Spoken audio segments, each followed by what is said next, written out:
Hi guys, welcome to another episode of Pods and Beyond, a formal and informal conversation about people, careers, and life. Today we have with us Aditi Kumar, an ever-smiling, practicing counseling psychologist and certified expressive therapist. Very big words. I met Aditi in Tanzania when I was stationed for a project there, and she came to meet a friend of hers who was my roommate, and we instantly connected at that point because of all the happy vibes I got from her. And at that moment I was very intrigued by what does an art therapist do. Like, we have been listening about all these discussions about mental health and therapy and why is it important for everyone, but art therapist was something which I heard for the first time. And I always wanted to understand what was the process, how did you get through it. Like, the discussion again for the mental health has started very recently, especially in South Asia at least. It hasn't really started yet. It's still a taboo. Nobody discusses about it. So, what was your motivation to select such a field back then? And what was your upbringing? Where did you come from? And how did this happen? Thank you, Neelam, first of all, for that very nice introduction. As in, I think psychology in India was a very growing field, thankfully, when I was in my um, school times. I mean, there were certain combinations that were given, right? Arts, commerce, and humanities. And humanities We usually always nobody used to take. takes. Absolutely, right? So humanities is something that was never the right choice. It was always given, the arts and the humanities was always given to the students who did not do well. Yeah, Thankfully, didn't have good GPAs and all. absolutely. So thankfully, I come from a family where my father has always studied arts, like in terms of philosophy, history. So he was very aware of these subjects and he knew that these are something that will always stay. Like it's always an evolving society. Secondly, what I did beautifully was I chose, but I still was very adamant and I overestimated my skills and I chose science in my 11th. Realized very quickly that I'm not suited for such a Born thing. for And it. then, absolutely.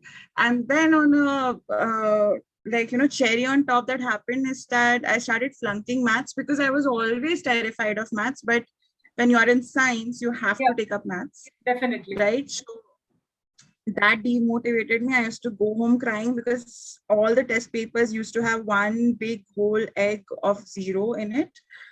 And so then I got the guts to try out something called psychology. Okay. Also, because interestingly, when I was growing up, I used to have this very fond memory with my father of going to malls, observing people from top, what is their behavior thing. So my father always used to play this game. So there's been an innate skill development that's always been happening. But to be reading those chapters out there, I was Yeah, just very interested. So while I started with a very bad thing in the heads that, okay, I was failing as a student, uh, but yeah, psychology saved me. Psychology restored my faith in education okay, in so other it ways. came from your father's background, and a little bit of motivation and understanding of the subject was still in your mind, right? But in Absolutely. psychology as well, let's say art therapy, that's something which we have never heard. So, what is an art Yeah. therapist? What does an art therapist do? Tell us about it. How I got into art therapy, I didn't know there was such a field called art therapy, to be very honest. I used to doodle as a child, like everything was always art related. I used to write a lot. Matlab, I generally was a budding poet, budding creative, budding photographer, everything. I was in 10th, I had all the skills And basically. that creative thing And into you, and imagination and creativity and everything. absolutely, ठीक है. absolutely. So I was one of those few children who would not sleep at 9 p.m. I mean, I had to stay up all night Okay. And your parents let because you do that's what that. I. They gave you the No, freedom no, no. They were to. never aware. They always felt I was an early riser because 6 a.m. they would wake up and I was already up. Then what happened as we graduated from college to bachelor's and from bachelor's to master's, we had one workshop session where an art therapist came in and I was like, wow, this is interesting. And she walked us through colors, as in terms of, held a session where we were talking to each other in the group, but through colors, like not really verbalizing it, but using colors as the verbatim, right? And it's Okay. very intriguing for me. I was like, okay, this language I understand more than how hello, how am I? I'm fine and everything. This was one language that I really understood, and it stayed with me. And some of my professors also had seen me that while other children were taking notes, I always used to have doodles on my page. Okay. Interestingly, none of my professors ever stopped me from doodling because they realized it's my need and this is how I processed. Okay. Okay. This is how I processed information. So it's just how you'll understand how art therapy started growing as a field, specifically in South Asia and everything, because we come from a community which needs to express more than words. Yeah. Right? Art therapy focuses into the whole idea of how should I put it? There's more to word, like there's more to expression than just word. Even our dance forms that you look at, hip hop, Bharatanatyam, anything like that. Everything takes a lot of body language into uh, its account, right? So art therapy is a larger canvas. It basically says that your expression is a blank canvas. Your words is just one color. I'll just give you a quick example, Neelam. If, for example, you're feeling anxious about an interview, the first thing that happens to your body, you don't go around telling people, no, you know what, I'm very anxious. You will start pacing around. Your Yes. body will start getting Definitely. colder. Yes. Definitely. Right? Definitely. Your body starts reacting. This Yes. Absolutely. So now when we integrate art therapy and mental health, what happens is we focus also on your other expressions that's happening. Okay. Apart from what is happening to you verbally and your thought processes. You We don't try and have look to be at good with doodling and design. Because I always thought not I at cannot ever all. go art therapy because I'm so bad with drawing and colors Not and all at those things all. that never come to me. So when we're talking about art therapy, it includes things with color, things with movement. We call it expressive therapy in the larger vocabulary, and it includes all these kind of expressions. Okay, it could also be the music language. I mean, sometimes I just don't have to speak to you a lot. I could just Yeah. be sharing music with you, and that's how you understand what I am feeling, and I understand what you are feeling. Right? Sometimes music uplifts you to a different mood.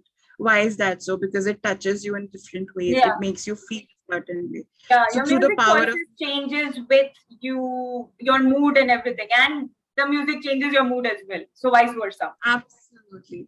So all of this is what we started looking at when we talked about art therapy. We started going beyond just how I am feeling, how because some people are not very well equipped in expressing themselves. That vocabulary Yeah. might just be missing.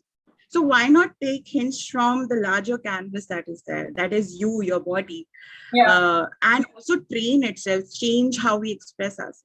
That is something which everybody should know, that you can express yourself in a lot of different ways rather than just writing. Because everywhere, whenever we have thought about therapy, everyone is like, take a diary, start writing your thoughts at the end of the night, end of the day, and you would be able to process your thoughts in a better way.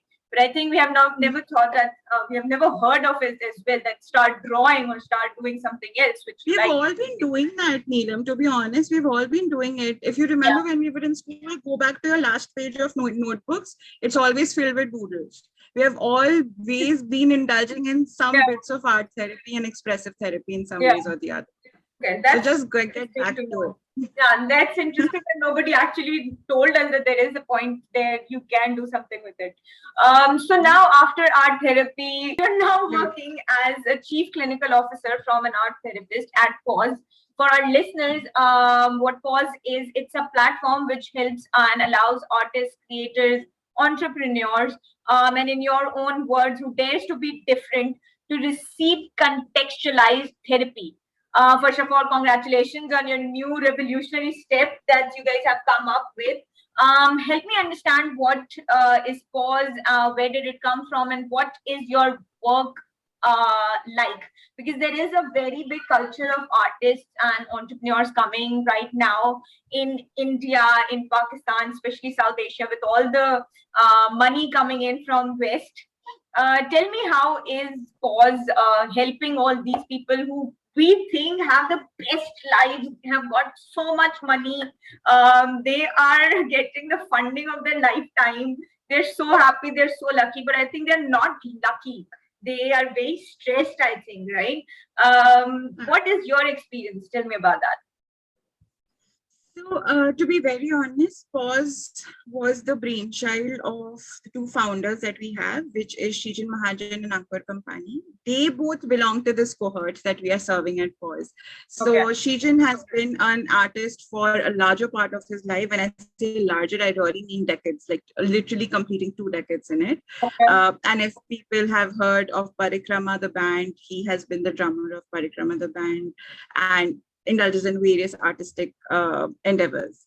Okay. Ankur belongs to the entrepreneurial background, and he has been an entrepreneur for the larger part of his life, basically. They went into their whole mental health journey, specifically because pandemic hit. And that's when they again started that, you know what, they went to different therapists, they went to different psychologists, and always felt that the psychologist could not understand the context they're coming through. If there is a burnout, the techniques that they would get is very that, take out time for yourself, slow down, let it go, things like that, like very cliche things. But when you are an artist, when you're an entrepreneur, when you're a founder, since it's your brainchild, you can't let go, you can't take a step Yeah. back, you can't be like, you know what, take up, you take up this. There's no one else to take up that responsibility, Yeah, right? that's true. Then absolutely. And look at artists, for example. You never know when your next gig is. You never know. While in some seasons, like for example, in India, the Goa season, the New Year Fest, every artist, every band knows that there is a possibility of getting contacted and having a gig there. But then when the pandemic hit, there was no stage, there was nothing. Now, even coming back to normal, there are just seasons where there are a lot of artists Yeah. and everything, right? Yeah. Along with, not, it's not just about the paycheck, but it also is about the Things that you validation. love and you want to do. Absolutely. It's like even if you have put all your heart and soul into one particular creative that you produced, you put it out there and suddenly there's hardly like 100 likes to it. Yeah. You would expect a million hits, but there's a certain downfall. And then you're like, what am I even doing this for? Your whole self gets questioned. Yeah. Same with entrepreneurs. True. So that's why, like, no therapist is really understanding the context. Not that they were lacking skills. These therapists Yeah. pretty much are very skilled, but they lack the context that these people came from. And like you rightly said, Neelam, this is a growing field. Yeah. Everybody is, wants to pursue something that they really love and wants to solve a problem out there. But with it comes a set of huge problems. And that's where all three of us are good friends, and they approached me with this whole idea. Somehow I clicked with it because I think I had that little crazy child who would stay up all night wanting to be an artist and everything at some point in their life. So I really understood what they want to do. And that's what why Pause has this tagline that, for artists, creatives, and anyone who dares to be different, right? Because while that personality style and type is very alluring, very attractive, it comes with its own set of challenges, Connections and everything. which Yeah. is very, yeah. Yeah, I was watching this other podcast as well of Chetan Bhagat, of the guy, the CEO of Shadi.com, and he had spoken about his journey through mental health in it as well. That everybody thinks that it's so glitters and gold out there if you're so rich and if you're the entrepreneur of the century and everything, but it comes with its problems, and the problems are something which are extremely big. It's not just about the money at the end of the day, but you have thousands and thousands of people which are depending on you, and there are a lot of other things which comes into being into that particular part as well, and you cannot just let go of it. So I think that's something which, and an artist, the life of an artist, you say the life of an artist is just the peak of it, right? So I think definitely they all would be needing that. But tell me something, that's the discussion about mental health, it's still very taboo, like we said in the beginning. People are not so comfortable. There's a stigma about mental health. People are not so comfortable about coming out and talking about their issues and their problems and everything.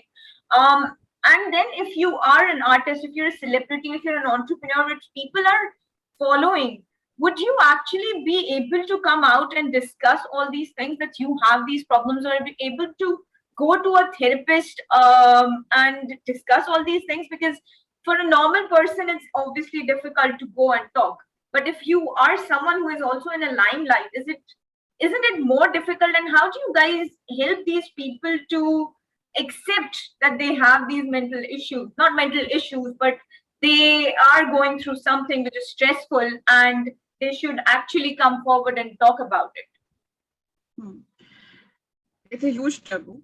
It's a huge. There was a time when mental health keeps trending in Yeah. bits and pieces, and that trending is always it always happens in terms of some actor, some artist, someone out there, the public figure has spoken about it.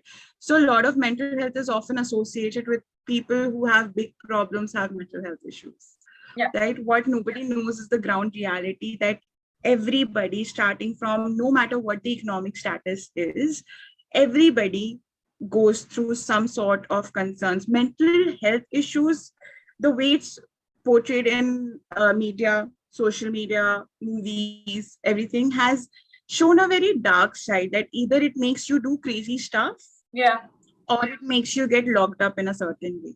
So we have been, talking about it in very dark ways. And that's where the whole idea of pause also came in, that we need to talk about mental health in a very normalized way. So that's the problem. I think there's this one whole number that was, and now I'm talking more specific to India, Yeah. where there are only 900 psychologists per 1 million population. So that also brings me to my next point, where we see that therapy is very important, but it's also very expensive, because there are very less therapists as well. And I think everybody obviously goes through the issues where you need therapy one side or the. I read it in an article that how therapy has become like a hobby for the wealthy, and out of reach for those who actually need it as well. So, do you agree with it? Because honestly speaking, the therapy rates are touching the skies. It's very expensive for a normal person to go and take therapy about the issues which they have, even if they actually accept it and then they want to go. What are your views about that? And how can you and us, as the youngsters, and in the field, can help the audience or help the people who actually want to take therapy sessions? Okay. So there are twofold answers to this, to be very honest. What nobody talks about in terms of psychology as a career is that there are only two ways to go about it, and one is your own personal setup. Now psychology, because it integrates a little bit from the science as well, like there's so much of science behind psychology, it works a lot like that doctor bit, where you work with under a doctor, then as a word of mouth that goes around, that okay, no, you know what, this psychologist is good, this psychologist is good. That's how you build your practice, right? Or the next thing that you do is you work with an organization. Now, those who have the capital, finances to set up their own practice will, of course, go ahead and set up their practices. Why not? Because they want to bring about a change. And that is where the notion of that, it's the hobby of the wealthy has come in. But also because now I'm talking more about our South Asian areas, where there is not a regulatory body to keep on the quality and certification of the psychologist. There is a lack of it. Or if there are people, if there are regulatory bodies in places, there are still big loopholes in it. So even our mental health bill is still struggling. Now, the mental health bill in India is still struggling on very basic levels to implement basic things and structure that, nobody practices without a license and things like that. So, because if you look at who can take even masters of psychology, there is no prerequisite of a bachelor's in psychology, right? So, of course, that leads to a very different kind of qualification and filtering out that is there. I'm not saying that, you shouldn't practice if you're coming from any different stream or anything. But this leads to a lot of loopholes being created in the whole field, for sure. But of course, catering it just to the whole wealthy population is also too wrong, because those who will have the capital to set up it's almost like building a startup. Psychologists are no different than founders, basically. True. True. It's they can either rent out a room or they can create a space, but ultimately it all boils down to whether their whole content as a psychologist is good enough to have the clients there. So that makes two questions from the answer which you gave, and one I had before as well, that there are a lot of proclaimed therapists on internet right now and on every corner. How dangerous is that? How do you actually build up a repo in there? Because like you said, there is no regulatory body which is actually checking on how good is that the person is to get the degree of psychology as well and to become a therapist as well. And then secondly, like you said, that it's they need the capital to start their own practice, right? But online digital coming into being, where everybody is so accessible, do you think the therapist can actually take the accessibility on point and then don't require that much capital, but require the just that that feel that you are out there to help everyone? Obviously you have studied and that's your career, so you're going to make money, but definitely make money in a way that it helps everyone as well. It helps the masses and not just the wealthy out there. So what are your views on both of these points? So let's tackle the internet social media growing psychologist bit first. Yeah. Right. What happened, I think specifically this happened in the last 2 years also, where I also saw an influx of these influencers / psychologists out there. One thing that why such a growth happened is because everybody was feeling burnt out. Everybody was feeling burdened and they needed something positive to look at.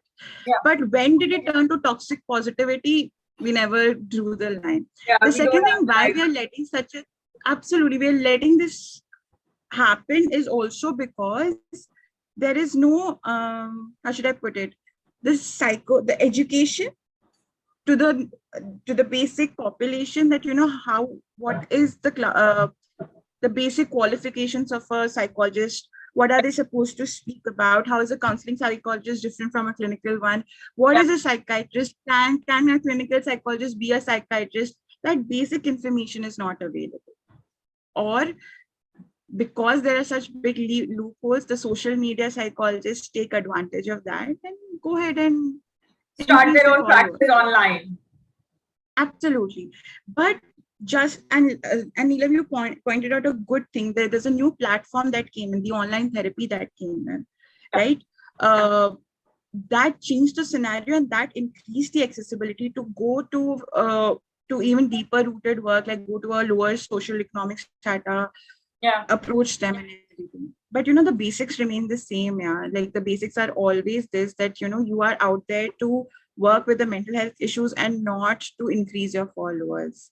There's not a lot, like I can present the same thing with this, or I can have a full-on cheerleader background and try and attract you. It's just that you have to first filter it down. The needs, like people play on what the audience needs. Yeah. Right? If audience needed audience gets attracted by that cheerleader feel of it, right? Absolutely. And like everybody knows that they're supposed to, when they're talking about self-care, they're supposed to take a bath every day. They're supposed to, take their eyes off screen. Yeah. Right? If I say it in a very bland manner, you will not listen to me. But if I do a dance to it with a reel doing this, that, and everything, but that's because social media is so cluttered, right? You have to do something different to catch the mind of people. And also to remind them about the basics of it. I mean, COVID reminded us that you should wash hands. Like, we know that, right? We have to wash hands. That's not something which is big. But yeah, I think we needed that reminder. And this is exactly why, I mean, I really like that pause came into my life as well. Like these two people approached me with pause as well at the very right time, because pause is also online therapy. It's approachable to all Oh, in that okay. way. Right? Pause is a platform which is online therapy, but we really talk about basic stuff with no faff around it. We just talk about everything in terms of it's okay to cry out. Yeah? It's okay to feel like today I don't want to get up. That's okay. It's a normal thing to happen. Are you giving yourself that space? Right? So we talk about very realistic day-to-day stuff, which you feel, I feel as a psychologist, everyone feels as artists. You know, we have kept these artists and entrepreneurs and anybody in the public eye on a pedestal. Bring them down. Look at them as normal people. They also go through the same. So creating a safe space to be able to talk about it, that's what Pause's other aim is also at. You know, to talk about therapy in a very normal way. Like, you know, hey Neelam, I'm also going to therapy. Yeah. What about you? Are you? Exactly. That's the conversation that we want to get to. Okay. Right? Okay. So from that point, you are a professional, but how often do you take therapy yourself? Oh, love it. Love this question. I am enrolled in my own therapy. And technically, I should tell you this. Every therapist should have their own therapist. It's a mandatory outside. Okay, I didn't know that. Yeah, That's it's a interesting, mandatory. I think that's important because listening to so much, they would need therapy itself, right?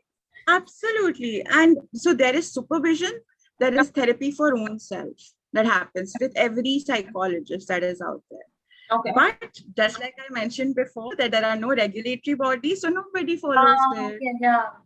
So Okay. I am very proud to say that I myself am in therapy, and Okay. my therapist does basic call outs and tells me very much that when I get cluttered, I make stupid decisions just because I'm a psychologist. I do not know how to live life.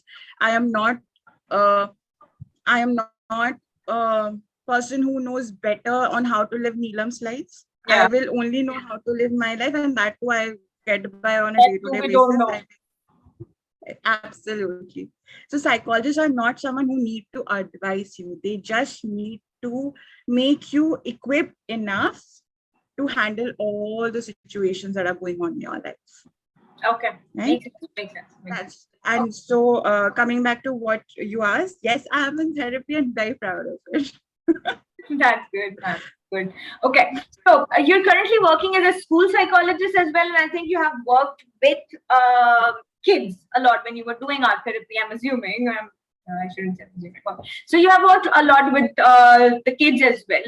What is the major difference when it comes to not therapy, but how both the generations perceive themselves? What's the difference between Generation Z and Generation X? Because you have been doing it with both of them now. Yeah. I think even in school also I'm dealing with different populations as well. So I'm dealing with extremely the nursery KG ones, the absolute, preschoolers, to dealing with the ones who are going to go out of school. So 11, 12 graders and stuff. So I'm dealing with both the cohort. There's a huge difference between them itself, and then there's a parent interaction that happens. I think what the basic difference that I've seen in terms of that,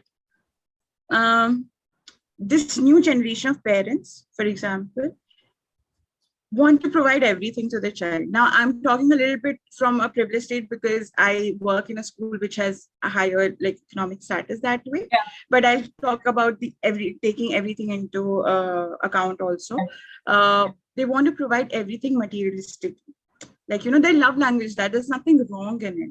But at the same time, the vocabulary of expressing emotions sometimes take a backseat. In that tug of war, there is a lot of miscommunication that happens to their own children, to their own selves of parenting, and to even as adults as well. So adults also, when they come to you as when I deal with, let's say, our age, starting from 25 to 35 age group, that age group is always searching for self.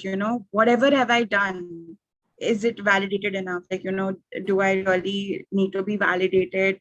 Am I doing the right thing? What are the evidence that I've collected that am I doing the right thing or not?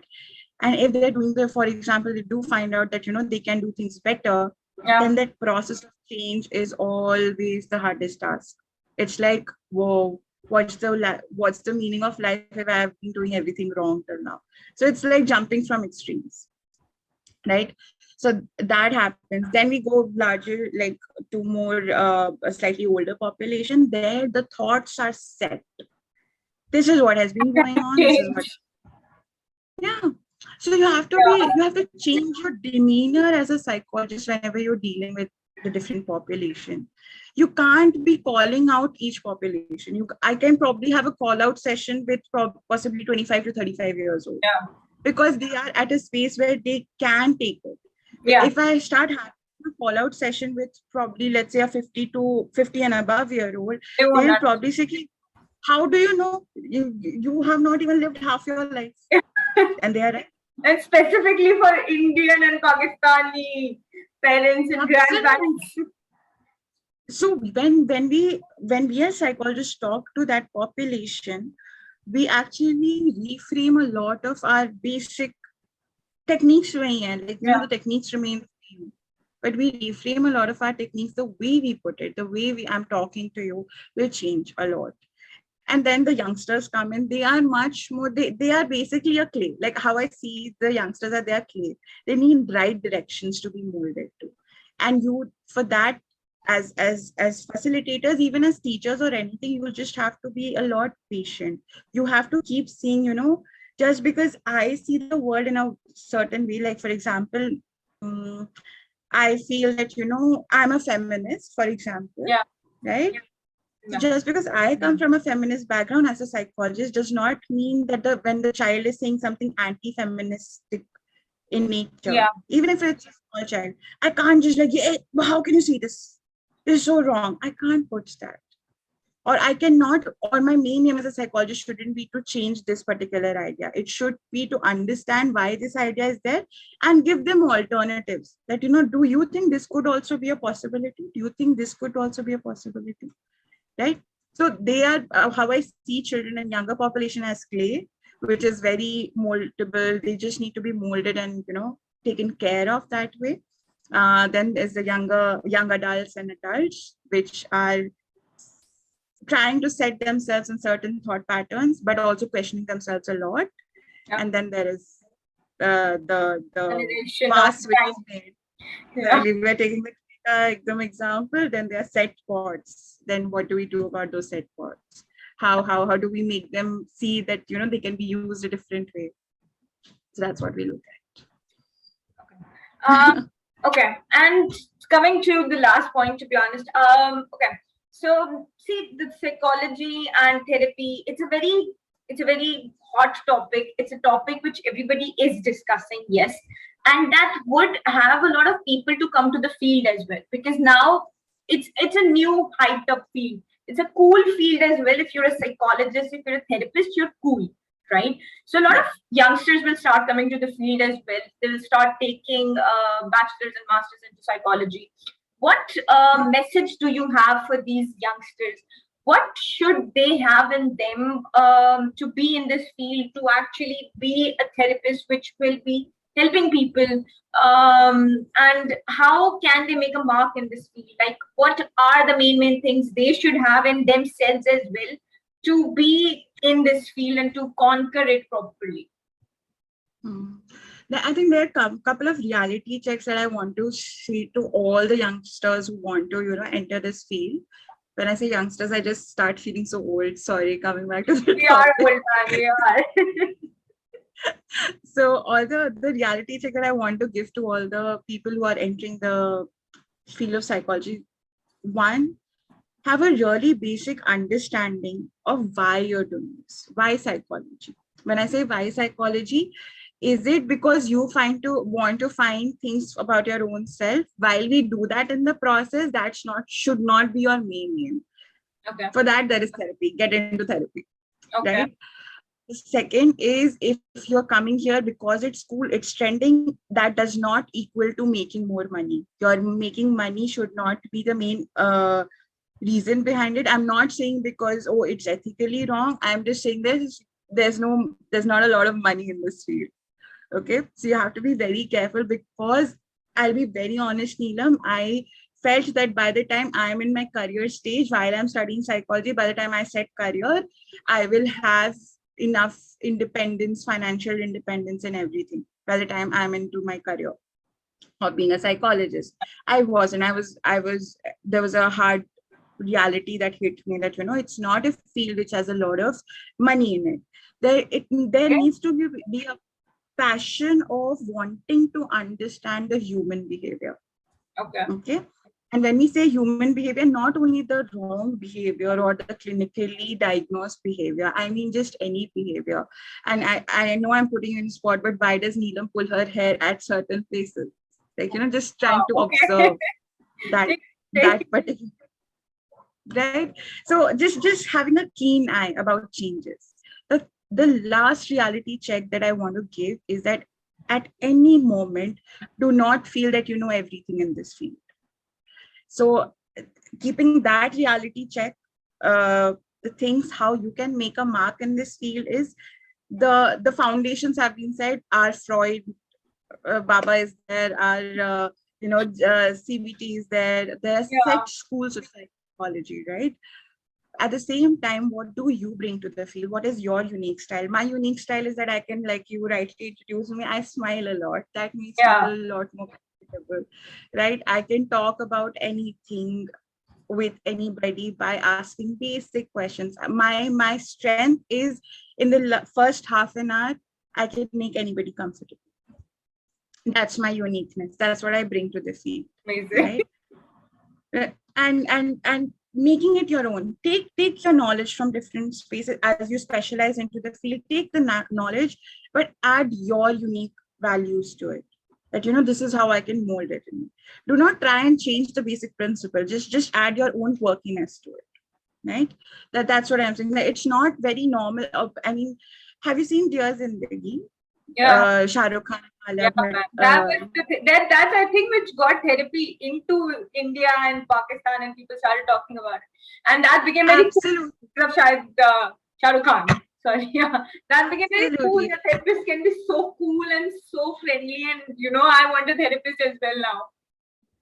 I swear. And that's the thing. Like, of course, if I don't take into consideration that he was like the label that he had in the movie, if I take that out, it's very normal for psychologists to be on a friendly basis with their clients. That does not mean that they're being unethical. The boundaries will still remain. I can make you feel safe.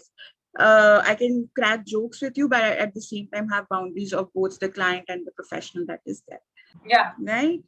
So that's what I mean by bringing in your uniqueness. My uniqueness is the art therapy that I bring, but how I bring art therapy personally to my therapy is very different than the basic techniques that exist. Well, techniques are still the same. Doodling exist karta hai. Colors are there are only 12, 13 colors that we know about.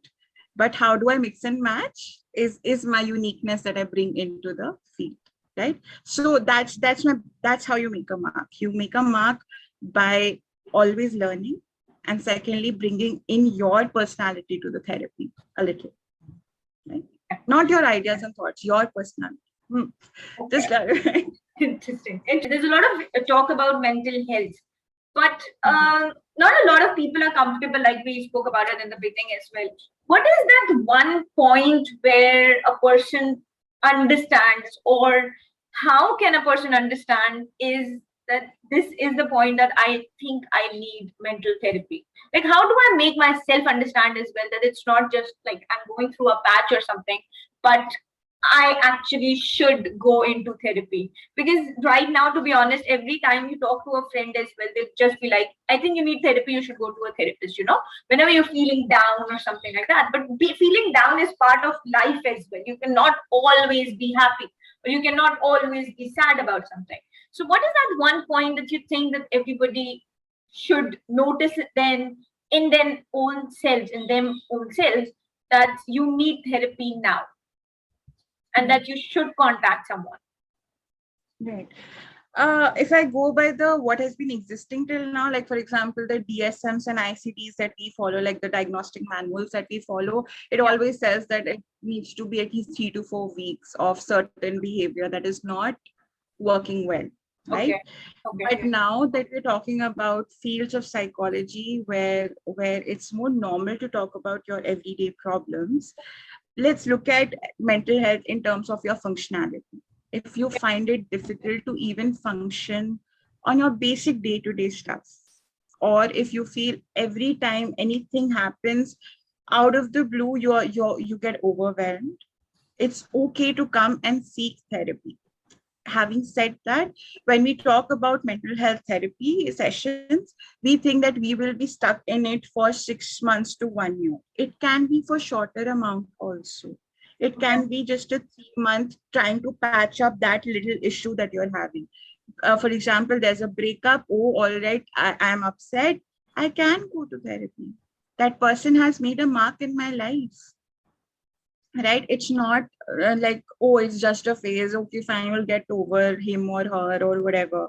Yeah. It's fine to approach for such issues as well. You did not pass an exam, it's okay to seek out help for it. That's what I mean to say. You don't have to stick to therapy for years and years and years. Yeah. You can be there for 3 to 6 months, you can be there for shorter amount of time to fix that particular concern that is happening. Because let's look at it in this way. You have limited resources for yourself, and because you play so many functions in a day, that limited resources get expended and you spend those resources in so many ways, right? Understood. Look Yeah. at yourself. You are a daughter. You are then at your office, you play so many roles, then you're a friend to so many other people. Resources are this only now, this much only, but you have to play different roles, so you keep on spending that resources. So one functionality can go absolutely haywire, and you can just seek support in mental health for that functionality, right? So there's no specific point, but anything that you feel that is not going okay for you. My functioning in this space is not okay. I wish I was better. Yeah. That's the type I think about us. Okay, understandable. Thank you, Aditi. Thank you so much. I think the discussion for mental health is a very big one and a very important one, and it's gonna continue again and again for centuries to go. Now, at least, I think there will be a change, which we are seeing that the change is coming. I hope that change continues with the new generation coming in, and I think you keep helping people like you are. Thank you so much for coming on the podcast. Thank you so much for giving out your time today on a weekend, and helping our listeners as well, and helping your long old friend as well today. Thank you. Thank you so much. Okay. Thank you.